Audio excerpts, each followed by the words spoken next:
प्रधानमंत्री और जम्मू कश्मीर की पार्टियों के नेताओं के बीच करीब 3.5 घंटे तक बात हुई। जम्मू कश्मीर से आर्टिकल 370 हटे करीब 2 साल हो चुके हैं और केंद्र सरकार की कोशिश है कि वहां विकास के नए नए रास्ते खुलें। और इसी कोशिश को कामयाब बनाने के लिए प्रधानमंत्री ने दिल्ली में जम्मू कश्मीर के 14 नेताओं से बात की। इस बैठक में प्रधानमंत्री और गृह मंत्री के अलावा जम्मू कश्मीर के एलजी मनोज सिन्हा भी शामिल हुए। फारूक अब्दुल्ला और महबूबा मुफ्ती के अलावा कांग्रेस की ओर से गुलाम नबी आजाद भी बैठक का हिस्सा बने। इन सभी नेताओं ने करीब 3.5 घंटे तक जम्मू कश्मीर के भविष्य पर चर्चा की। जम्मू कश्मीर को लेकर प्रधानमंत्री आवास पर बैठक करीब 3.5 घंटे तक चली। उसके बाद अब नेताओं का निकलना शुरू हो गया। सबसे पहले उपराज्यपाल निकले, उसके बाद आप देख सकते हैं कि अब तमाम गाड़ियों में निकल रहे हैं लोग। बैठक खत्म होने के बाद बाहर आए नेताओं ने बताया कि सभी पार्टियों की ओर से जम्मू कश्मीर को पूर्ण राज्य का दर्जा देने की मांग उठाई गई। स्टेटहुड, मुकम्मल स्टेटहुड, जिसमें गवर्नर हो, जिसमें लेफ्टिनेंट गवर्नर ना हो और जैसे पावर्स थी उसकी पहले वो देनी चाहिए। थोड़ी ही देर बाद गृह मंत्री ने ट्वीट कर जानकारी दी कि वो जम्मू कश्मीर को पूर्ण राज्य का दर्जा देने के लिए प्रतिबद्ध हैं। यही नहीं, इस बैठक के बाद वहां विधानसभा चुनाव का रास्ता भी साफ होता दिख रहा है, जिसके लिए सभी पार्टियों की राय एक होने की खबर है। पता चला कि बैठक में डीडीसी चुनाव के बाद विधानसभा चुनाव कराने पर चर्चा हुई और प्रधानमंत्री ने कहा कि चुनाव तभी मुमकिन है जब परिसीमन लागू हो। जिसके बाद बैठक में मौजूद सभी पार्टियों ने परिसीमन पर सहमति दे दी, यानी कि अब वहां चुनाव की राह आसान हो गई। सभी पार्टियां ये चुनाव के पक्ष में थी और जल्द चुनाव कराने में पक्ष में थी। खबर है कि इस बैठक में प्रधानमंत्री ने केंद्र और जम्मू कश्मीर के बीच सही तालमेल बिठाने पर बात की और कहा कि उन्हें खुशी है कि बैठक में सभी नेताओं ने बेबाकी से अपनी बात रखी। यही नहीं, खबर है कि प्रधानमंत्री ने कहा कि वो दिल्ली की दूरी के साथ साथ दिल की दूरी भी मिटाना चाहते हैं। साथ ही उन्होंने चर्चा पर खुशी जताई और इसे जम्मू कश्मीर के बेहतर भविष्य की ओर बड़ा कदम बताया। यही नहीं, उन्होंने सबको साथ लेकर चलने की बात की और कहा कि राजनीतिक मतभेद हो सकते हैं, लेकिन सब साथ मिलकर काम करें तो राज्य की जनता के हित में होगा। उन्होंने घाटी के युवाओं को मुख्य धारा से जोड़ने पर भी जोर दिया और समाज के हर तबके के लिए सुरक्षित माहौल तैयार करने पर जोर दिया। लेकिन इस बैठक से पहले जम्मू में महबूबा मुफ्ती और गुपकार गठबंधन की पार्टियों का विरोध होना शुरू हो गया। महबूबा के पाकिस्तान राग पर भड़के डोगरा फ्रंट ने लगातार दूसरे दिन प्रदर्शन किया और महबूबा के खिलाफ नारे लगाए। उन्होंने उनका एक ऐसा पोस्टर लगाया जिसमें वो जेल की सलाखों के पीछे दिखी। प्रधानमंत्री के साथ आज ऑल पार्टी की मीटिंग जम्मू कश्मीर को लेकर दिल्ली में होने वाली है। उससे पहले महबूबा का जो पाकिस्तान के प्रति बयान आया था उसे लेकर डोगरा फ्रंट की ओर से जम्मू में प्रदर्शन किया जा रहा है। डोगरा फ्रंट ने एक दिन पहले महबूबा को पाकिस्तान भेजने की बात कहते हुए अपना गुस्सा जाहिर किया था और अब उसने उन्हें तिहाड़ जेल भेजने की बात कह दी। आपसे बड़ी हाथ जोड़ करके विनम्र प्रार्थना है, इन पर सर्जिकल स्ट्राइक करो, इनको तिहाड़ जेल भेजो, खास करके महबूबा मुफ्ती को।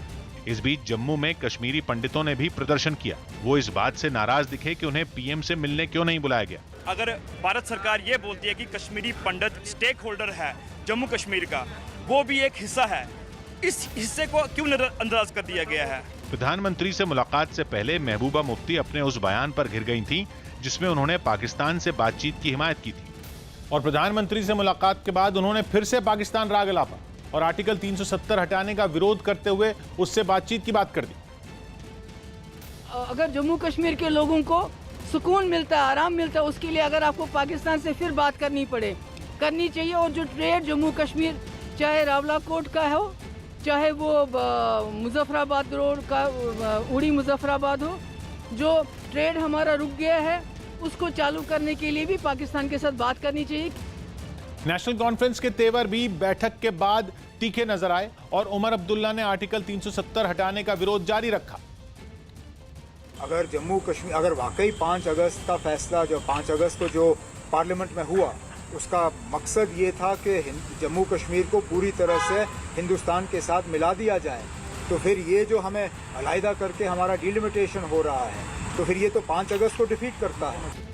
दूसरी तरफ इस बैठक के बाद प्रधानमंत्री नरेंद्र मोदी ने भी ट्वीट किए और इस बैठक को जम्मू कश्मीर के विकास की दिशा में एक बड़ा कदम बताया और साथ में यह भी लिखा कि कश्मीर में लोकतंत्र की जड़ों को मजबूत करना सरकार की प्राथमिकता है, जिसके लिए तेजी से परिसीमन कराया जाएगा ताकि जल्द चुनाव हो और चुनी हुई सरकार जम्मू कश्मीर को मजबूत बना पाए। राजस्थान के दौसा से एक रोंगटे खड़े करने वाला वीडियो सामने आया। वहां एक बेकाबू ट्रक सड़क पर बने डिवाइडर को तोड़ता हुआ हादसे का शिकार हो गया। बताया गया कि ट्रक के ड्राइवर को झपकी आ गई थी, जिस वजह से वो सड़क पर मौजूद डिवाइडर को नहीं देख पाया और सीधे उससे टकरा गया। सामने आई सीसीटीवी वीडियो में वो ट्रक आगे बढ़ता दिखाई दिया, लेकिन डिवाइडर के सामने आने के बाद भी रास्ता नहीं बदला। वो सीधा डिवाइडर पर चढ़ गया। ट्रक की रफ्तार तेज थी और वो डिवाइडर को काफी दूर तक तोड़ता हुआ चला गया। इस हादसे में ट्रक का ड्राइवर घायल हो गया, जबकि ट्रक को भी काफी नुकसान पहुँचा। चंडीगढ़ में सरकारी नौकरी की मांग पर कई पैरा एथलीट ने पंजाब सरकार के खिलाफ प्रदर्शन किया। अपनी मांगों को लेकर ये सभी खिलाड़ी चंडीगढ़ में मुख्यमंत्री कैप्टन अमरिंदर सिंह के घर के बाहर पहुंचे, जहां पुलिस ने बैरिकेडिंग करके उन्हें रोक लिया। इसके बाद सभी पैरा एथलीट ने वहां सड़क पर धरना देने की योजना बनाई। फिर पुलिस ने भी मोर्चा संभाला और उन्हें जबरन वहां से हटाने की कोशिश शुरू कर दी। पुलिस और प्रदर्शनकारियों के बीच काफी देर तक खींचतान चलती रही, लेकिन प्रदर्शनकारी सड़क पर डटे रहे। दिव्यांग खिलाड़ियों के साथ पुलिस का ऐसा सलूक देखकर वहां मौजूद मीडिया वालों ने सवाल खड़े किए, जिस पर पुलिस कुछ देर पहले की गई कार्रवाई से पलट गई। कुछ नहीं कह रहे, आराम से बिठा रहे। प्रदर्शन करने पहुंचे खिलाड़ियों ने बताया कि चुनाव जीतने के बाद पंजाब सरकार ने उन्हें सरकारी नौकरी देने का वादा किया था, लेकिन आरोप लगाया कि 4 साल बीत जाने के बाद भी सरकार का ध्यान उनकी तरफ नहीं गया। दिव्यांग खिलाड़ियों के इस प्रदर्शन में बरनाला से आम आदमी पार्टी के विधायक गुरमीत सिंह भी शामिल हुए, जिनके पहुंचते ही प्रदर्शन वाली जगह पर माहौल गर्मा गया। प्रदर्शनकारियों के समर्थन में गुरमीत सिंह ने वहां जोरदार हंगामा किया और उनके समर्थकों की पुलिस के साथ काफी देर तक धक्का मुक्की भी हुई। हालात काबू में करने के लिए पुलिस ने गुरमीत सिंह और उनके समर्थकों को हिरासत में ले लिया। शर्म होनी चाहिए। सभी लोगों को वहां खड़ी पुलिस की गाड़ी में बिठाया गया। हालांकि हिरासत में लिए जाने के बाद भी आम आदमी पार्टी के कार्यकर्ताओं का हंगामा जारी रहा। प्रदर्शनकारियों ने आरोप लगाया कि पंजाब सरकार अपने विधायकों के बेटों को तो सरकारी नौकरी दे रही है, लेकिन देश के लिए मेडल जीतने वालों की उसे परवाह नहीं है। और इसी आरोप को प्रदर्शन का मुख्य मुद्दा बनाते हुए कई दिव्यांग खिलाड़ी अपने मेडल वापस करने के लिए सीएम आवास के बाहर पहुंचे। शुरुआत में वहां पहुंचकर उन्होंने कुछ देर सड़क पर मार्च भी निकाला और 4 साल बाद भी नौकरी की मांग पूरी न होने पर पंजाब सरकार के खिलाफ नाराजगी जताई। जो खेल अवार्ड महाराजा रणजीत सिंह अवार्ड जो सीएम साहब की तरफ से दिया गया था, उनको ये लौटाना चाहते हैं। हंगामे से पहले सभी लोगों ने नारेबाजी कर मुख्यमंत्री के खिलाफ गुस्सा भी जाहिर किया। बताया गया कि इस प्रदर्शन में पुलिस के साथ हुई हल्की धक्का मुक्की में कुछ लोगों को मामूली चोटें भी आईं और कुछ दिव्यांग खिलाड़ियों को पुलिस ने हिरासत में भी लिया। इस पूरे हंगामे के बाद मुख्यमंत्री कैप्टन अमरिंदर सिंह ने इन खिलाड़ियों के एक दल को बातचीत के लिए बुलावा भेजा और उनके बुलावे पर 5 खिलाड़ियों का दल मुख्यमंत्री से मिलने गया। बताया गया कि खिलाड़ियों से उनकी मांगों की चिट्ठी लेने के बाद कैप्टन अमरिंदर सिंह ने उन्हें भरोसा दिया कि कैबिनेट की अगली बैठक में दिव्यांग खिलाड़ियों की नौकरी के मुद्दे को हल कर दिया जाएगा। मुख्यमंत्री से मुलाकात के बाद हिरासत में लिए गए बाकी दिव्यांग खिलाड़ियों को भी पुलिस ने छोड़ दिया। मध्य प्रदेश के गुना से हैरान करने वाली तस्वीरें सामने आई। वहां एक निजी बैंक के कर्मचारियों पर एक परिवार के साथ मारपीट का आरोप लगा। बताया गया कि परिवार के मुखिया ने बैंक से 3 लाख रुपए का लोन लिया था, लेकिन लॉकडाउन की वजह से वो समय पर किस्त नहीं जमा कर पाए, जिसके बाद बैंक के कर्मचारी उनके घर पर आ धमके और जमकर मारपीट की। इस घटना का एक वीडियो भी सामने आया, जिसमें कुछ लोग मारपीट करते नजर आए। वीडियो में कुछ लोग एक आदमी को जमकर पीटते नजर आए। मारपीट के दौरान वो आदमी सड़क पर गिर पड़ा। हंगामा होते देख कुछ लोग बीच बचाव करने पहुंचे, लेकिन हमलावरों के तेवर देख उन्हें पीछे से हटना पड़ा। हमलावरों ने महिलाओं और बच्चों को भी नहीं छोड़ा। परिवार की महिलाओं ने जब बीच बचाव की कोशिश की तो उन्हें भी निशाना बनाया गया। अचानक हुए इस हमले से वो परिवार बुरी तरह से सहम गया। ये हंगामा काफी देर तक चलता रहा। जमकर मारपीट करने के बाद वो लोग वहां से फरार हो गए। बाद में परिवार ने पुलिस में आरोपी बैंक कर्मचारियों के खिलाफ शिकायत दर्ज करवाई।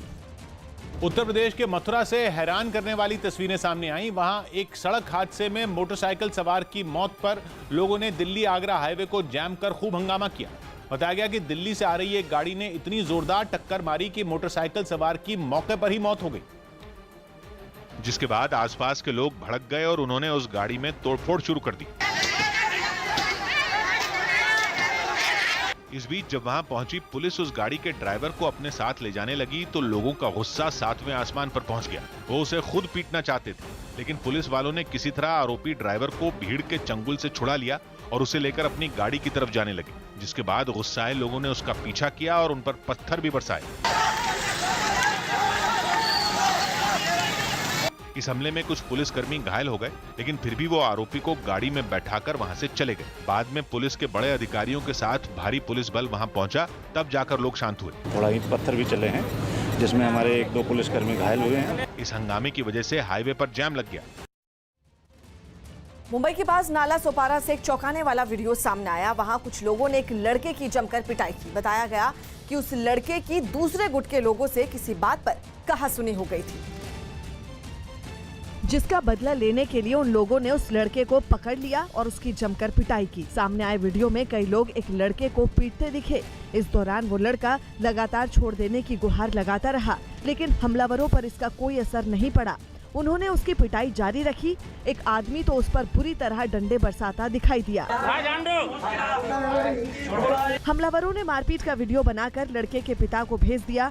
वीडियो सामने आने के बाद पुलिस ने मारपीट करने वालों के खिलाफ शिकायत दर्ज की और उनकी तलाश शुरू कर दी।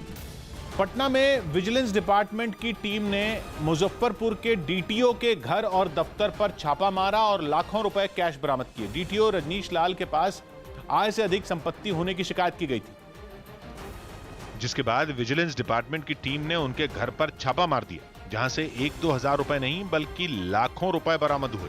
ये नोट जब टेबल पर रखे गए तो आंखें फटी की फटी रह गईं। इसके अलावा गहने और बाकी कीमती चीजें भी जब्त की गईं। तलाशी के दौरान करीब 50 लाख रुपए नगद बरामद की गई है और कुछ आभूषण वगैरह बरामद किया गया है। रजनीश लाल इस समय मुजफ्फरपुर के डीटीओ तो है ही, साथ ही उन्हें छपरा का प्रभार भी सौंपा गया है।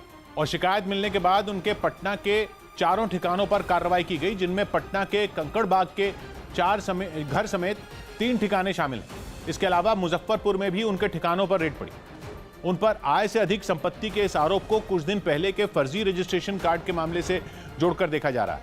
मुजफ्फरपुर के डीटीओ कार्यालय से कुछ दिन पहले फर्जी रजिस्ट्रेशन कार्ड बरामद हुए थे। इसके अलावा वहां से गाड़ियों की खरीद फरोख्त में इस्तेमाल हुए फर्जी दस्तावेज भी मिले थे। यूपी के मुरादाबाद से हैरान करने वाला वीडियो सामने आया है। वहां 2 पक्षों के बीच जिला अस्पताल परिसर में खूनी संघर्ष छिड़ गया। बताया गया कि अस्पताल में भर्ती मरीज के साथ आई एक लड़की से एक लड़का बातचीत करने पहुंचा, लेकिन जब लड़की के रिश्तेदारों ने उसे रोका तो वो भड़क गया और अपने साथियों को वहां बुलाकर उस लड़की के रिश्तेदारों पर टूट पड़ा। सामने आई एक तस्वीर में एक लड़के को सड़क पर पटककर कुछ लड़के लात घूंसों से पीटते दिखे। वो लड़की भी बीच बचाव करती दिखी, लेकिन उसे भी धक्का देकर गिरा दिया गया। इसके बाद तो अस्पताल परिसर कुछ वक्त के लिए अखाड़े में तब्दील हो गया। लड़की के कुछ रिश्तेदार भी वहां पहुंच गए और फिर दोनों पक्षों में मारपीट शुरू हो गई। इसी तरह काफी देर तक दोनों तरफ के लोग लड़ते रहे। बवाल को शांत करने के लिए एक पुलिस वाला भी आया, लेकिन उसकी एक नहीं चली और उसके सामने ही दोनों गुट एक दूसरे को दौड़ा कर पीटते रहे। इस बीच वो लड़की दोनों पक्षों को अलग करने की कोशिश करती रही। हालांकि करीब 1 घंटे बाद सभी हमलावर अस्पताल से चले गए। खबर है कि मारपीट की शिकायत के बाद पुलिस इस मामले की जांच में जुट गई। इंडोनेशिया की राजधानी जकार्ता से डराने वाली तस्वीरें सामने आई। वहां एक मौलवी को सजा सुनाई जाने के बाद उसके समर्थक हिंसा पर उतर आए। बताया गया कि पहले से ही कई आपराधिक मामलों में फंसे मौलवी को कोरोना टेस्ट का रिजल्ट छुपाने के आरोप में 4 साल की जेल की सजा सुनाई गई। और इसी बात से नाराज उसके समर्थक सड़क पर जोरदार हंगामा करते नजर आए। वहां भारी तादाद में उमड़ी भीड़ ने पुलिस पर पत्थरबाजी शुरू कर दी। हिंसक हो रहे मौलवी के समर्थकों के सामने खड़े पुलिस कर्मियों ने खुद को बचाने के लिए शील्ड का इस्तेमाल किया, लेकिन जब काफी देर तक इनका गुस्सा शांत नहीं हुआ तब सुरक्षा कर्मियों ने आंसू गैस की मदद से भीड़ को तितर-बितर किया, जिसके बाद मौलवी के सैकड़ों समर्थकों को हिरासत में ले लिया गया। इससे पहले जकार्ता की एक कोर्ट में शहाब नाम के इस मौलवी की सुनवाई हुई, जिसमें उस पर महामारी में लापरवाही बरतने और दूसरों की जान को खतरे में डालने का दोषी ठहराया गया। पश्चिम बंगाल के आसनसोल में मामूली विवाद में सीपीएम और टीएमसी के कार्यकर्ताओं के बीच झड़प हो गई। इस मारपीट में कई लोग घायल हो गए, जिन्हें अस्पताल में भर्ती करवाना पड़ा। और इसके साथ ही आरोप है कि टीएमसी के कार्यकर्ताओं ने सीपीएम कार्यकर्ताओं के घरों में जाकर तोड़फोड़ भी की। सामने आई तस्वीरों में दिखा कि कई घरों को निशाना बनाते हुए उनमें रखा सामान तहस नहस कर दिया गया। कुछ मोटरसाइकिलों में भी आग लगा दी गई। वहीं एक कार के शीशे भी चकनाचूर दिखे।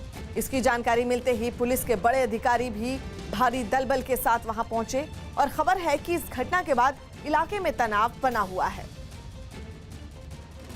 भारतीय सेना की ताकत में जल्द ही और इजाफा होने वाला है। न्यूज़ 18 के संदीप बोल की रिपोर्ट है कि फ्यूचरिस्टिक इन्फेंट्री कॉम्बैट व्हीकल की खरीद के लिए टेंडर जारी कर दिया गया, जिसके तहत 1750 स्वदेशी इन्फेंट्री कॉम्बैट व्हीकल लिए जाएंगे और इस प्रोजेक्ट के तहत हर साल सेना को करीब 100 FICV मिलने की उम्मीद जताई जा रही है, जो दुश्मनों को, टैंकों को तबाह करने के साथ ही सैनिकों को ले जाने में बेहद कारगर साबित हो। बताया जा रहा है कि चीन से हुए विवाद के दौरान ही आधुनिक FICV की खरीद की प्रक्रिया को तेज कर दिया गया था, जिसे अब मंजूरी दे दी गई है। खबर है कि इनको पाकिस्तान बॉर्डर से लेकर चीन बॉर्डर तक सेना की मदद के लिए तैनात किया जा सकता है। मुख्तार अंसारी की ऑडी कार को पुलिस ने जब्त कर लिया। उत्तर प्रदेश के बाहुबली नेता मुख्तार अंसारी की ऑडी कार को गाजीपुर पुलिस ने जब्त कर लिया। प्रशासन ने दावा किया कि मुख्तार अंसारी की ये गाड़ी अवैध कमाई से खरीदी गई थी। गाड़ी को कुर्क करने के लिए प्रशासन की टीम कुछ पुलिस वालों के साथ उनके घर पहुंची और कार्रवाई को अंजाम देने से पहले ढोल बजवाकर मुनादी करवाई। सुने कि ऑडी कार फोड़ के की जाती है।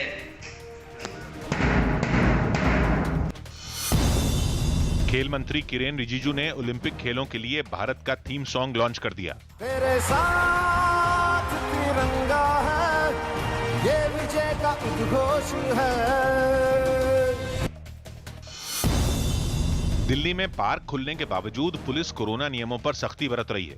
लोधी गार्डन समेत कई इलाकों में पुलिस ने लोगों को लाउडस्पीकर पर मास्क पहनने की हिदायत दी। साथ ही एक दूसरे से जरूरी दूरी भी बनाने को कहा गया। मास्क लगा के रखें, सोशल डिस्टेंस पालन करें। दिल्ली और आसपास के कुछ इलाकों में हल्की बारिश हुई। हालांकि मौसम विभाग ने बताया अभी गर्मी से ज्यादा राहत नहीं मिलेगी, क्योंकि मानसून के इस महीने के आखिर तक भी पहुंचने की कोई संभावना नहीं है। महाराष्ट्र के पालघर में भूकंप के झटके महसूस किए गए, जिससे कई घरों में दरारें आ गईं। इस भूकंप की तीव्रता रिक्टर स्केल पर 3.7 रही। पश्चिम बंगाल के बीरभूम से चौंकाने वाली कुछ तस्वीरें सामने आई। वहां टीएमसी में शामिल होने से पहले बीजेपी के करीब 150 कार्यकर्ताओं को सैनिटाइज किया गया।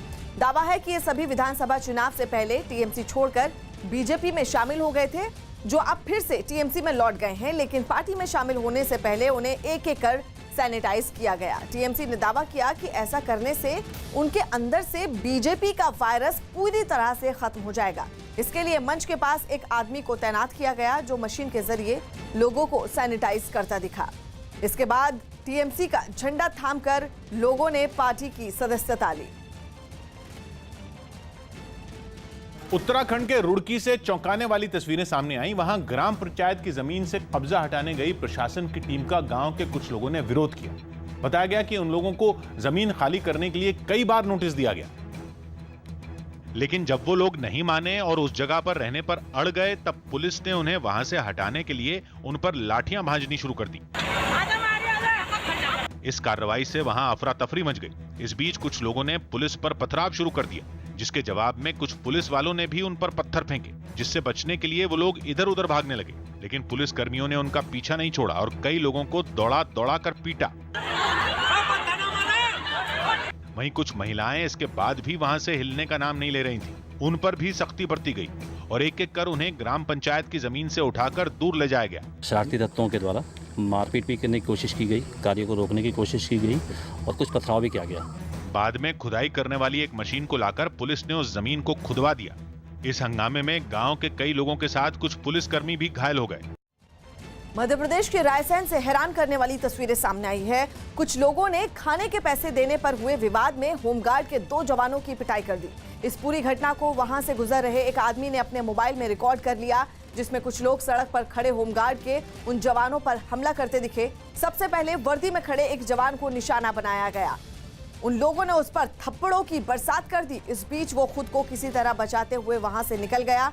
इसके बाद उसके साथी को भी हमलावरों ने पकड़ लिया और फिर उसके सड़क के किनारे गिराकर पीटने लगे। लात घूंसों से उस पर इतने वार किए गए कि वो थोड़ी देर तक उठ ही नहीं पाया, जिसकी तस्वीरें हम आपको दिखा रहे हैं। आरोप है कि जिस रेस्टोरेंट में खाने के पैसे पर विवाद हुआ था, ये सभी बदमाश उसके जानने वाले थे।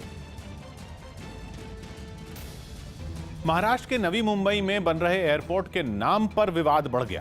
एयरपोर्ट का नाम किसान नेता रहे डीबी पाटिल के नाम पर रखने की मांग करते हुए कृति समिति नाम के संगठन के हजारों कार्यकर्ताओं ने नवी मुंबई की तरफ कूच किया और वहां पुलिस के रोकने पर एक जगह डेरा डाल दिया। ड्रोन कैमरों से ली गई तस्वीरों में वहां सड़क पर हजारों प्रदर्शनकारी नजर आए। इससे पहले हाथों में अपने संगठनों के झंडे लिए महाराष्ट्र के कई जिलों से हजारों प्रदर्शनकारी नवी मुंबई पहुंचे। इस प्रदर्शन में कोरोना नियमों को ताक पर रख दिया गया। एक दूसरे से 2 गज की दूरी तो बहुत दूर की बात, हजारों की भीड़ में कई लोगों के चेहरे पर मास्क तक नहीं दिखा। तीसरी लहर की चेतावनी पहले से महाराष्ट्र सरकार ने दे दी है, लेकिन हजारों की तादाद में लोग यहाँ पर पहुंच चुके हैं। सोशल डिस्टेंसिंग नहीं है। प्रदर्शनकारियों को रोकने के लिए नवी मुंबई की सड़कों पर भारी तादाद में पुलिसकर्मी भी उतारे गए। शहर की कुछ सड़कों को एहतियात के तौर पर बंद भी किया गया, जिससे गाड़ियों का लंबा जाम लग गया। नवी मुंबई के एयरपोर्ट के मुद्दे पर काफी वक्त से विवाद चल रहा है और इस मुद्दे पर बीजेपी और शिवसेना पहले ही आमने सामने आ चुके हैं। असल में शिवसेना नवी मुंबई में बन रहे एयरपोर्ट का नाम बाला साहेब ठाकरे के नाम पर रखने का ऐलान कर चुकी है, जबकि नवी मुंबई पहुंचे कृति समिति के लोगों की मांग है कि एयरपोर्ट का नाम डीबी पाटिल के नाम पर रखा जाए, जिन्होंने इलाके के किसानों के लिए लंबे वक्त तक संघर्ष किया था। इस मुद्दे पर बीजेपी भी कृति समिति की मांग का समर्थन कर रही है। वहीं इस पूरे मुद्दे में एमएनएस नेता राज ठाकरे के सुझाव से भी विवाद बढ़ चुका है। राज ठाकरे की मांग है कि बाला साहेब ठाकरे और डीबी पाटिल के नाम को छोड़कर एयरपोर्ट का नाम छत्रपति शिवाजी महाराज के नाम पर रखा जाए। जम्मू कश्मीर के उधमपुर से डरा देने वाली कुछ तस्वीरें सामने आई हैं। वहां एक मकान में सिलेंडर फटने से आग लग गई। बताया गया कि इस हादसे में उसके बगल में बना एक दूसरा मकान भी आग की चपेट में आ गया और एक ही परिवार के 9 लोग झुलस गए, क्योंकि सिलेंडर फटने के बाद आग फैलती चली गई और जो लोग हादसे के वक्त उस मकान में मौजूद थे वो झुलस गए। आग लगने के बाद वहां से ऊंची ऊंची लपटें उठने लगी। इलाके के लोग भी वहां जुट गए और उनकी मदद से घायलों को पास के ही एक अस्पताल में ले जाया गया। आरोप है कि उस वक्त वहां ना तो कोई डॉक्टर मौजूद था और ना ही एम्बुलेंस। ऐसी बदइंतजामी को देखते हुए घायलों को फौरन एक बस के जरिए जिला अस्पताल ले जाया गया, लेकिन इलाके के कुछ लोगों ने उस अस्पताल के बाहर खूब हंगामा किया। पश्चिम बंगाल के दक्षिण 24 परगना में लोकल ट्रेनें चलाने की मांग पर सैकड़ों लोगों ने प्रदर्शन किया। राज्य में जरूरी सेवाओं के लिए लोकल ट्रेनों को बहाल कर दिया गया है, लेकिन कोरोना के खतरे की वजह से आम लोगों के लिए उनमें सफर करने पर अभी भी रोक है, जिसके विरोध में दक्षिण 24 परगना के मलिकपुर रेलवे स्टेशन पर लोगों ने जमकर हंगामा किया। इतना ही नहीं, कुछ लोगों ने तो रेलवे स्टेशन के बाहर खड़ी पुलिस की एक गाड़ी पर हमला बोल दिया और उसकी खिड़कियां, दरवाजे और शीशे सब तोड़ दिए। इससे पहले सैकड़ों की तादाद में महिलाएं रेलवे ट्रैक पर जमा हो गईं, जिसके बाद जरूरी सेवाओं से जुड़े लोगों के लिए चलाई जा रही एक ट्रेन को बीच रास्ते में रोक दिया गया। इस बीच ट्रैक से महिलाओं को हटाने के लिए कई पुलिस वाले वहां पहुंच गए। उन लोगों ने प्रदर्शन में शामिल महिलाओं को खूब समझाने की कोशिश की, लेकिन प्रदर्शनकारी अड़े रहे और वो लोग पुलिस वालों से ही तीखी बहस करने लगे। इसके बाद पुलिस वालों ने सख्ती बरती और ट्रैक पर खड़े लोगों को हटा दिया। छत्तीसगढ़ के राजनांद गांव से एक चौंकाने वाली तस्वीर सामने आई है। वहां रिहायशी इलाके में घुसा भालू का एक बच्चा घबराकर पेड़ पर चढ़ गया। वो जंगल से भटकता हुआ वहां पहुंच गया था, लेकिन उस इलाके में मौजूद लोगों की जैसे कि उस पर नजर पड़ी, वो उसकी तरफ भागने लगे। इसी से भालू का बच्चा डर गया और वो खुद की सुरक्षा के लिए पेड़ पर चढ़ गया। इससे पहले वो इधर उधर भागता हुआ नजर आया, लेकिन जब उसे कुछ नहीं सूझा तो उसने पेड़ का सहारा लिया। बाद में वो पेड़ से नीचे उतरा और बाउंड्री वॉल फांदकर वहां से चला गया। सोनिया गांधी ने केंद्र सरकार को वैक्सीनेशन की रफ्तार 3 गुना बढ़ाने की सलाह दी। न्यूज़ 18 के अरुण सिंह की रिपोर्ट है। सोनिया गांधी ने कोरोना की तीसरी लहर आने से पहले वैक्सीनेशन की रफ्तार बढ़ाने की सलाह दी। उन्होंने कहा कि इस बार बच्चों पर ज्यादा खतरा है, इसलिए टीका लगाने की मुहिम को 3 गुना तेज करने की जरूरत है, ताकि साल के अंत तक देश के 75% लोगों को वैक्सीन लगा दी जाए। उन्होंने कांग्रेस के नेताओं को निर्देश दिया कि वैक्सीनेशन की रफ्तार बढ़ाने के लिए वो लगातार केंद्र पर दबाव बनाते रहें। महंगे पेट्रोल के विरोध में मोटरसाइकिल फूंक दी गई। तेल की कीमतों में इजाफा होने के बाद पटना में जन अधिकार पार्टी के कुछ नेता और कार्यकर्ता सड़कों पर उतर आए। उन्होंने अपना विरोध जताने के लिए बीच सड़क पर एक मोटरसाइकिल फूंक दी और जमकर नारेबाजी की।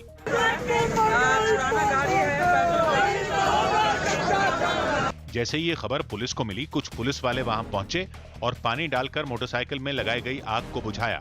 लेकिन जन अधिकार पार्टी के कार्यकर्ताओं का ये हंगामा यही नहीं रुका। उनमें कुछ लोग मोटरसाइकिल को हाथों से खींचते हुए आगे बढ़ने लगे और इस तरह अपना विरोध जताया कि सड़क के नीचे क्या पेट्रोल कभी भविष्य में डीजल कभी कम होगा? एक सवाल पूछने के लिए हम लोग सड़कों पर उतरे हैं। विराट कोहली ने न्यूजीलैंड से हार के बाद टेस्ट टीम में बदलाव के संकेत दिए। कोहली ने बताया कि अब ऐसे खिलाड़ियों को लाया जाएगा जो अच्छे प्रदर्शन के लिए सही मानसिकता के साथ मैदान पर उतरें। हालांकि कोहली ने इस दौरान किसी खिलाड़ी का नाम नहीं लिया। प्रधानमंत्री मोदी ने कबीर जयंती पर उन्हें याद किया और उनके संदेशों को समाज में भाईचारा और सद्भाव बढ़ाने वाला बताया। इसके साथ ही पीएम ने 2018 की कुछ तस्वीरें भी शेयर की जब वो संत कबीर की निर्वाण स्थली यूपी के मगहर पहुंचे थे। तब वहां प्रधानमंत्री ने कबीर की मजार पर चादर चढ़ाई थी। जापान के राजा नारुहितो ने कोरोना संकट के बीच ओलंपिक खेलों के आयोजन पर चिंता जताई। महेंद्र सिंह धोनी और उनके परिवार की हिमाचल प्रदेश घूमने की कुछ तस्वीरें सोशल मीडिया पर वायरल हो गईं। धोनी वहां शिमला के बाद रत्नारी गए, जहां उन्होंने अपनी पत्नी और बेटी के साथ जंगल की सैर भी की। हरियाणा के जींद में पिस्तौल दिखाकर मोबाइल की एक दुकान में लूटपाट की गई। ये वारदात 2 दिन पहले हुई, लेकिन इसका वीडियो अब सामने आया, जिसमें साफ दिखा कि दोनों आरोपियों के चेहरे ढके थे, एक का हेलमेट से, दूसरे का कपड़े से। बताया गया कि वो दोनों फोन खरीदने के बहाने दुकान में घुसे थे, लेकिन मोबाइल पसंद करते करते उन्होंने 2 डिब्बे उठा लिए। इतने में एक बदमाश ने पिस्टल निकाल ली और उसे दिखाकर दुकानदार को डराया। इसके बाद वो दोनों वहां से फरार हो गए। 2 फोन उठा लिए, दूसरे ने फिर यहाँ से पिस्टल निकाल के वो दिखा दी उसको। इस घटना का वीडियो सामने आने के बाद पुलिस आरोपियों की तलाश में जुट गई। फुटेज हमारे पास आ गई, जल्दी ही उनको पकड़ा जाएगा। नौसेना का जहाज आईएनएस शार्दुल ऑक्सीजन से भरे हुए 7,640 सिलेंडर समेत कई जरूरी चीजें लेकर मुंबई पहुंच गया। ये ऑक्सीजन कुवैत और कतर से लाई गई। यूरो कप के एक मैच में स्वीडन ने पोलैंड को 3-2 से हरा दिया। इस जीत के साथ ही स्वीडन टूर्नामेंट में आखिरी 16 में पहुंच गया। हरियाणा के झज्जर में कूलर बनाने वाली एक फैक्ट्री में आग लग गई। इसके बाद वहां पहुंची दमकल की कई गाड़ियों ने कड़ी मेहनत के बाद आग को बुझाया। अमेरिका की राजधानी वॉशिंगटन डीसी से चौंकाने वाली तस्वीरें सामने आई है। वहां हाईवे पर बना एक फुट ओवर ब्रिज ढहने से हड़कंप मच गया। बताया गया कि इस हादसे में 5 लोग जख्मी हो गए। जहां से सामने आई तस्वीर में सड़क के बीचों बीच भारी भरकम पुल के गिरने से सड़क धंसी नजर आई और वहां दमकल और सुरक्षा कर्मियों की गाड़ियों का तांता लगा दिखा। हादसे की वजह से उस हाईवे पर गाड़ियों का आना जाना रोक दिया गया और बचाव दल मलबा हटाने के काम में जुटा नजर आया। अमेरिका के लॉस एंजलिस में पॉप स्टार ब्रिटनी स्पीयर्स अपने पिता के खिलाफ चल रहे एक केस में पहली बार भरी अदालत में बोली तो उनका पक्ष सुनने के लिए उनके समर्थकों का हुजूम उमड़ पड़ा। ब्रिटनी स्पीयर्स की मानसिक हालत बिगड़ने पर 2008 में कोर्ट ने उनके पिता को उनकी निजी जिंदगी और वित्तीय मामलों की देखरेख का जिम्मा सौंपा था, लेकिन ब्रिटनी स्पीयर्स नहीं चाहती कि उनके पिता उनके संरक्षण बने रहें। ऐसे में ब्रिटनी स्पीयर्स के 100 से ज्यादा फैन इस कानूनी लड़ाई में उनका साथ देने के लिए अदालत के बाहर जुट गए।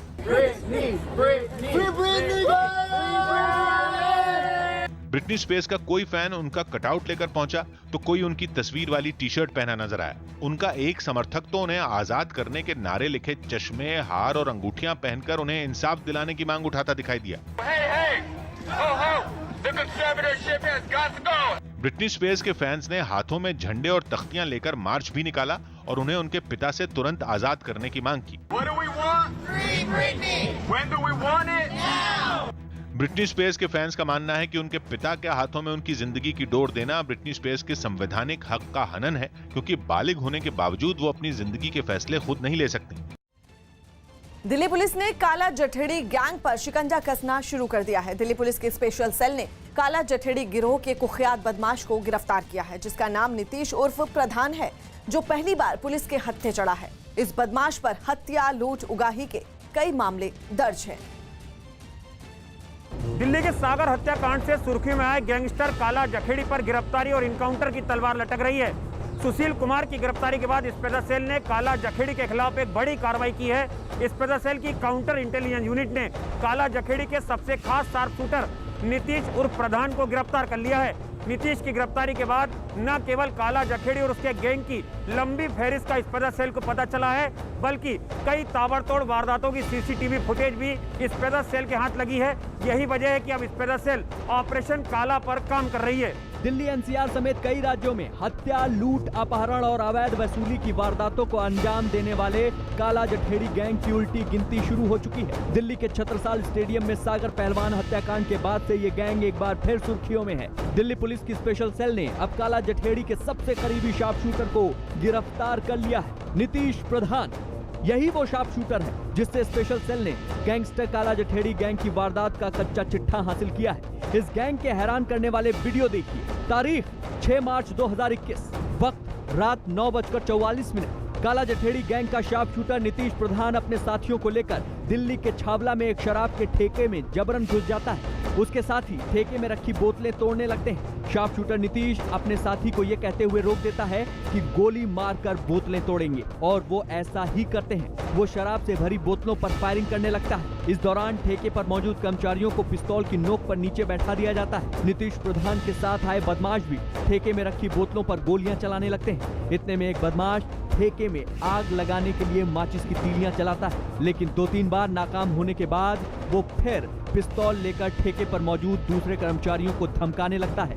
इसी दौरान काला जठेड़ी का शार्प शूटर नीतीश प्रधान ठेके में रखी बोतलों पर कई राउंड फायरिंग करता है और लगातार धमकियां देता रहता है। जाते जाते गैंग का एक बदमाश ठेके के कैश काउंटर पर बैठे युवक को थप्पड़ मारता है। इसके बाद जब नीतीश वापस जाने लगता है तो एक बदमाश ठेके के बाहर की ओर से कैश काउंटर की ओर हाथ बढ़ाकर एक बार फिर गोली चलाता है। पुलिस के मुताबिक काला जठेड़ी गैंग के नीतीश ने यहाँ लूटपाट की और धमकी देकर चला गया। गैंगस्टर काला जठेड़ी के खिलाफ अब तक की सबसे बड़ी खबर निकलकर ये सामने आ रही है कि हाल में ही गिरफ्तार उसके सबसे खास गुर्गे नीतीश प्रधान ने स्पेशल सेल की काउंटर इंटेलिजेंस यूनिट के सामने खुलासा किया है कि काला दुबई और मलेशिया नहीं बल्कि भारत में ही कहीं छिपा हुआ है।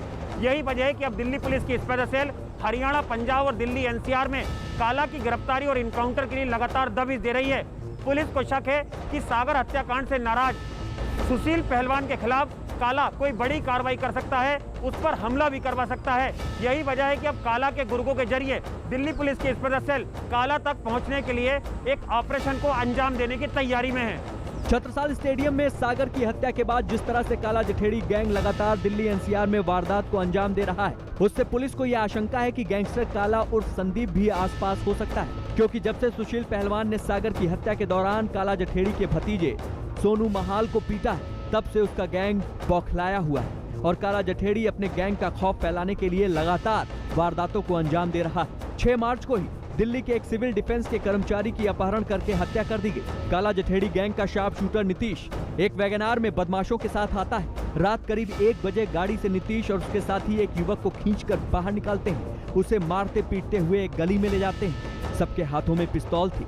गली में ले जाकर सिविल डिफेंस कर्मचारी की हत्या कर दी जाती है। इसके बाद गैंग के लोग फरार हो जाते हैं। जनवरी से लेकर अब तक इस तरह की करीब 50 वारदात के सबूत पुलिस को मिल चुके हैं। स्पेशल सेल के काला जठेड़ी गैंग के छिपने के ठिकाने और गैंगस्टर काला उर्फ संदीप के बारे में शार्प शूटर नीतीश से पूछताछ की जा रही है। सारी जानकारी हासिल करने के बाद स्पेशल सेल इस नतीजे पर पहुंची है कि जिस काला जठेड़ी के दुबई में होने की बात कही जा रही थी, वो दिल्ली के आसपास छिपा हो सकता है, क्योंकि सुशील पहलवान द्वारा अपने भतीजे की पिटाई की खबर देखने के बाद वो बदला लेने के लिए बेचैन है। सुशील पहलवान ने भी काला जठेड़ी गैंग से जान का खतरा बताया था।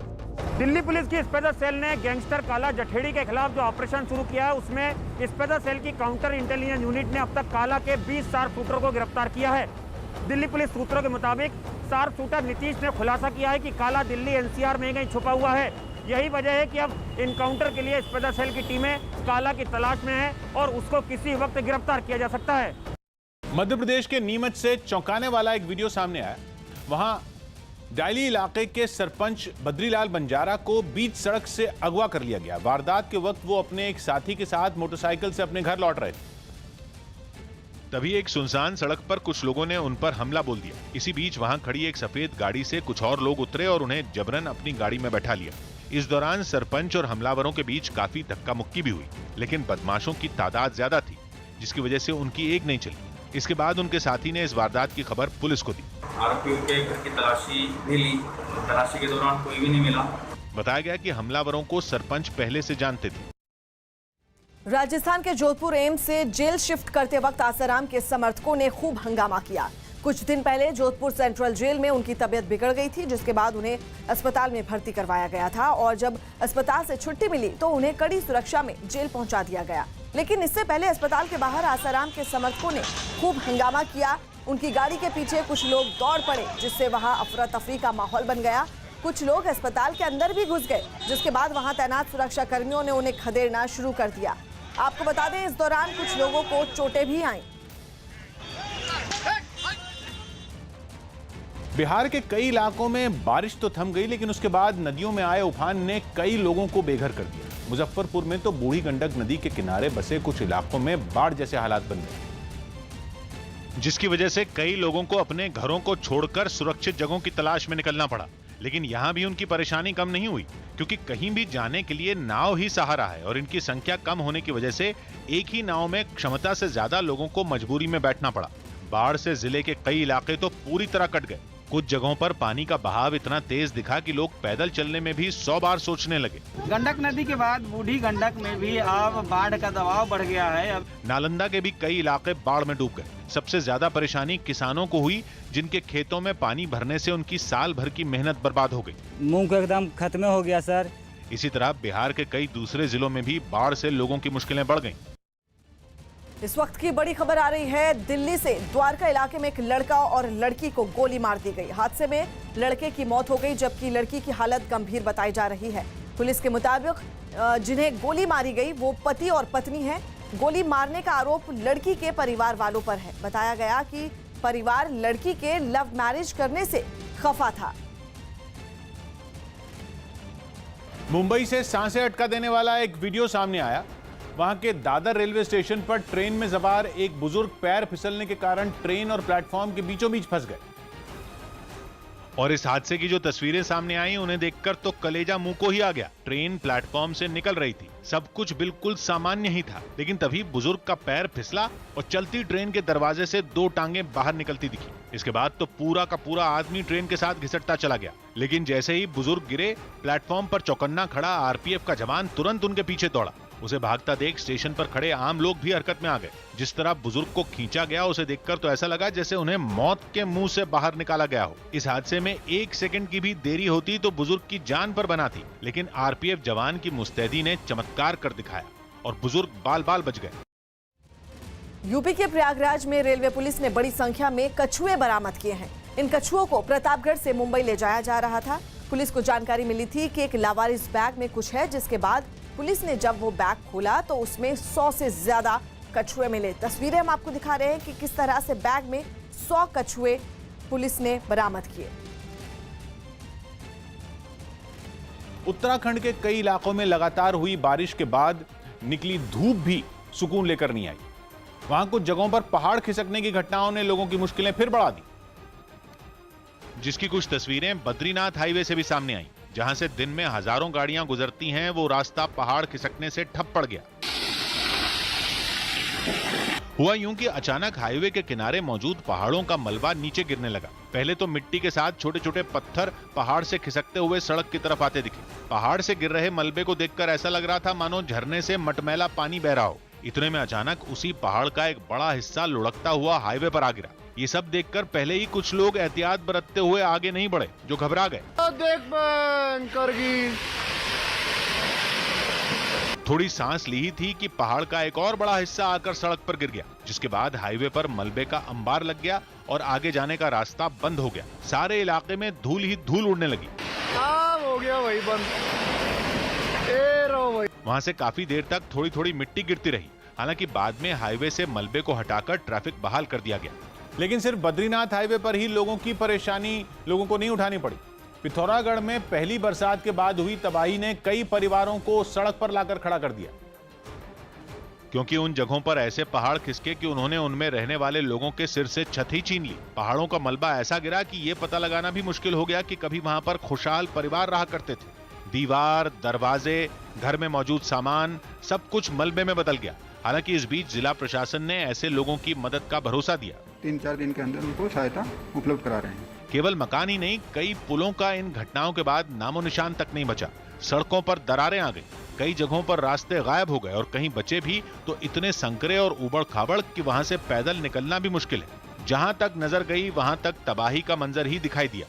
कुछ इलाकों में तो पहाड़ों के खिसकने से लोगों को अपनों की जिंदगी बचाने के लिए भी जद्दोजहद करनी पड़ी, क्योंकि मलबा फैलने से जगह जगह रास्ते बंद हो गए और मरीजों को अस्पताल तक ले जाने में भी मुश्किलों का सामना करना पड़ा, जिसकी कुछ तस्वीरें पिथौरागढ़ के ही एक इलाके से सामने आई, जहां पहाड़ के खिसकने के बाद सड़क के नाम पर संकरा और खतरनाक रास्ता बचा।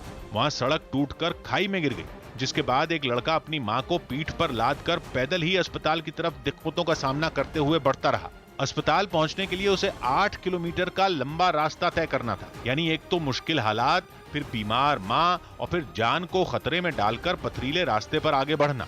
एक तरफ पहाड़ थे तो दूसरी तरफ खाई। जरा सा पैर लड़खड़ाया नहीं कि एक नहीं 2 जानों पर बनाए, लेकिन उस लड़के ने हार नहीं मानी और सब चुनौतियों का सामना करते हुए अपनी मां को अस्पताल पहुंचाया। वाराणसी में गंगा नदी के उफान पर आने के बाद कई मंदिरों में पानी घुस गया। जो मंदिर गंगा के किनारे हैं, उनके निचले हिस्सों में ये पानी घुसा है। पहाड़ों पर हो रही बारिश के बाद गंगा नदी उफान पर है। उसके बाद प्रशासन भी बाढ़ को लेकर अलर्ट पर है और बाढ़ के हालात को देखते हुए शुरुआती तौर पर टीमों को हर स्थिति से निपटने के निर्देश दे दिए गए हैं। सुप्रीम कोर्ट के निर्देश पर देश के सभी राज्यों में 12वीं के नतीजे 31 जुलाई तक घोषित कर दिए जाएंगे। न्यूज़ 18 के एहतशाम खान की रिपोर्ट है कि कोर्ट ने सभी राज्यों के अलग अलग शिक्षा बोर्ड को 31 जुलाई तक 12वीं के नतीजे जारी करने के निर्देश दिए। इसके साथ ही कोर्ट ने सभी शिक्षा बोर्ड को अगले 10 दिनों में नतीजे तैयार करने का फॉर्मूला सार्वजनिक करने का भी आदेश दिया। वहीं सीबीएसई की तरफ से पहले ही 12वीं के नतीजे 31 जुलाई तक घोषित करने का ऐलान किया जा चुका है। कोरोना की वजह से ज्यादातर राज्यों के शिक्षा बोर्ड ने 12वीं की परीक्षाएं रद्द कर दी। दिल्ली में गंदे पानी के मुद्दे पर बीजेपी के नेता सड़कों पर उतर आए। दिल्ली के आनंद पर्वत इलाके में कुछ लोगों ने गंदे पानी की सप्लाई के खिलाफ प्रदर्शन किया। ये प्रदर्शन बीजेपी नेता विजय गोयल की अगुवाई में किया गया। महिलाओं के हाथों में यहाँ पर गंदे पानी की बोतल्स हैं। देखने से ही मालूम चल रहा है कि पीने लायक नहीं है। हाथों में गंदे पानी से भरी बोतलें, मटके और प्लेकार्ड लिए प्रदर्शनकारियों ने साफ पानी के लिए खूब नारेबाजी भी की। गंदे पानी की सप्लाई बंद करो, बंद करो, बंद करो। इसके साथ ही बीजेपी ने आरोप लगाया कि मुख्यमंत्री अरविंद केजरीवाल का ध्यान दिल्ली के लोगों की समस्या पर नहीं है। केजरीवाल दिल्ली के मुख्यमंत्री को सिर्फ और सिर्फ उत्तराखंड, यूपी, पंजाब इनके चुनावों की चिंता है। श्रीलंका दौरे की तैयारियों में जुटे युजवेंद्र चहल ने एक वीडियो सोशल मीडिया पर शेयर किया, जिसमें वो दूसरे खिलाड़ियों के साथ जिम में कसरत करते नजर आए। यूपी के डिप्टी सीएम केशव प्रसाद मौर्य ने मिर्जापुर में अष्टभुजा माता मंदिर में पूजा की। मुंबई में वेल के अंदर से निकलने वाली एम्बरग्रीस यानी वॉमिट गोल्ड को बरामद किया गया। इसकी कीमत करीब 8 करोड़ रुपए आंकी गई। क्राइम ब्रांच ने इस मामले में 2 लोगों को गिरफ्तार किया। बताया गया कि इस वॉमिट गोल्ड का इस्तेमाल परफ्यूम, दवाइयों और शराब बनाने में होता है, जिसकी ऑस्ट्रेलिया और ब्रिटेन जैसे देशों में काफी मांग है। पश्चिम बंगाल के आसनसोल में सड़क हादसे में एक लड़के की मौत के बाद लोगों ने जमकर बवाल किया। उन्होंने कई गाड़ियों में तोड़फोड़ की। बताया गया कि डंपर की चपेट में आने से लड़के की मौत हो गई थी, जिसके बाद लोग भड़क गए और उन्होंने हंगामा शुरू कर दिया। अफगानिस्तान से अमेरिका की सेना के पूरी तरह लौटने से पहले वहां का सुरक्षा बल तालिबान का नामो निशान मिटाने के लिए ताबड़तोड़ कार्रवाई कर रहा है। उसके इस ऑपरेशन में अब तक तालिबान के दर्जनों आतंकी मौत की नींद सो चुके हैं। जिसकी सामने आई एक तस्वीर में अफगानिस्तान के उरुज़गान में सुरक्षा बल के जवान तालिबान का काम तमाम करने के लिए पूरे एक्शन में नजर आए। वहीं तालिबान के खिलाफ चलाए जा रहे ऑपरेशन की आसमान से ली गई तस्वीरों में तो आतंकी कीड़े मकोड़ों की तरह तड़प तड़प कर मरते दिखे। तस्वीरों में जैसे ही आतंकियों के एक ठिकाने पर एयर स्ट्राइक होती दिखी, उनमें भगदड़ मच गई। जान बचाने के लिए वो इधर उधर भागने लगे, लेकिन भागने के बाद भी वो अफगान सुरक्षा बल के हत्थे चढ़ ही गए। यहाँ तक कि घने जंगलों में छिपकर बैठे आतंकी भी अफगानिस्तान की सेना से बच नहीं पाए। लेकिन सुरक्षा बल की धुआंधार कार्रवाई के बावजूद अफगानिस्तान के सिर पर संकट के बादल मंडरा रहे हैं, क्योंकि जब से अमेरिका की सेना अफगानिस्तान से निकलनी शुरू हुई है, तब से वहां हिंसा बढ़ी है और बीते कुछ हफ्तों में तो तालिबान ने उत्तरी अफगानिस्तान के कई इलाकों पर अपना कब्जा जमा लिया है। तालिबान का दावा तो यहां तक है कि मई से अब तक 2 महीने से भी कम वक्त में अफगानिस्तान के 90 जिलों पर अधिकार जमा चुका है। खुद अमेरिका की खुफिया रिपोर्ट है कि जैसे ही उसके सभी सैनिक अफगानिस्तान छोड़ देंगे, उसके 6 महीने के अंदर ही वहां सरकार गिर सकती है और राजधानी काबुल तालिबान की गिरफ्त में आ सकती है। सिर्फ अमेरिका ही नहीं, रूस के रक्षा मंत्री ने भी अमेरिकी सेना के अफगानिस्तान से निकलते ही वहां गृह युद्ध छिड़ने का अंदेशा जताया है। दिल्ली के सराय रोहिल्ला इलाके में डीटीसी की क्लस्टर बस ने कई लोगों को कुचल दिया। हादसे में एक आदमी की मौत हो गई, जबकि 3 पुलिसकर्मियों समेत 4 लोग जख्मी हो गए। घायलों को अस्पताल में भर्ती करवाया गया है, वहां 2 की हालत नाजुक बनी हुई है। आपको बता दें, हादसे के बाद क्लस्टर बस का चालक मौके पर बस छोड़कर फरार हो गया।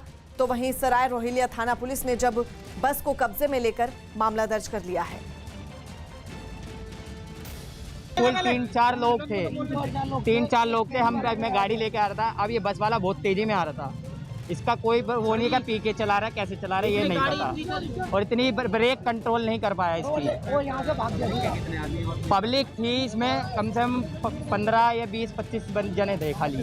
इसी कारण वो पब्लिक भी पहले उतर गई, वो भग गई जब उतर थे। आज की ताज़ा खबर जारी है। मैं हूं किशोर अजवाणी।